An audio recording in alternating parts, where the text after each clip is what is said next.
শুভ সকাল বন্ধুরা। দেখো আজকে মাছ নিয়ে এসছে, বড় বড় কাটা মাছ দেখতে পাচ্ছ। আজকের এটার মেনু হবে কাটা মাছ করব, কাটা মাছের কষা করব দেখতে পাচ্ছ। আজকের এই মেনুটা করব। কাটা মাছ তোমরা কে কে খেয়েছো আমাকে জানাবে। আর এইরকম কাটা মাছ তোমাদের কার কার দেখতে ভালো লাগে সেটাও বলবে। আর একটা মেনু করব, চলো তোমরা দেখি। আর এই যে দেখতে পাচ্ছ শাক বাগান থেকে তুলে নিয়ে এসেছি এক্ষুনি। এই শাকটা আজকের করব ডাল আর চিংড়ি দিয়ে। এটা হচ্ছে, এই শাকটার নাম তোমরা কেউ জানো নাকি বলো? আচ্ছা ঠিক আছে, আমি বলে দিচ্ছি। এটা হচ্ছে তেলাকচু শাক। এটা খুব ভালো, খুব উপকার আমাদের জন্য। তোমরা যদি কেউ চিনে থাকো অবশ্যই বলবে আমাকে, আর কমেন্টে জানাবে। আর সবাইকে শেয়ার করে দিও। দেখতে পাচ্ছ তেলাকচু শাকটা খেলে খুবই উপকার আমাদের। সুগার, যাদের যাদের সুগার আছে তাদের জন্য খুব উপকার।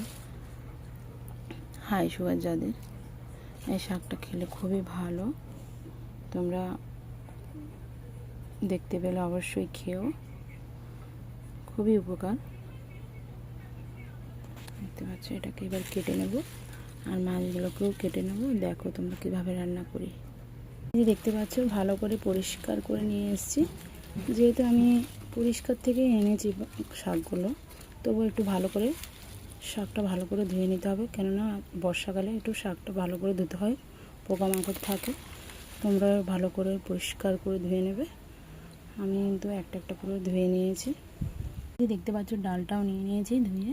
এর সাথে শাকগুলো কুচি কুচি করে একসাথে সেদ্ধ দিয়ে দেবো।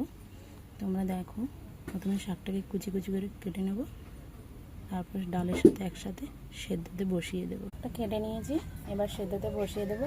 এর সাথে দুটো আলুও অ্যাড করব। আলুটা দিলে খুব নরম হয়, খেতেও খুব ভালো লাগে। বন্ধুরা, মাছগুলো ভালো করে ঘষে পরিষ্কার করে নিয়ে এসেছি।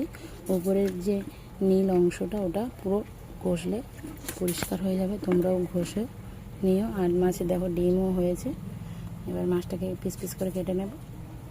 নিয়েছি পেঁয়াজ কুচি শাকের জন্য, রসুন থেতো আর চিংড়ি মাছ। এটাও সেদ্ধ হয়ে গেছে, একটু হলুদ গুঁড়ো দিয়েছি সামান্য। এটা রেডি হয়ে গেছে দেখো। আর এই যে মাছের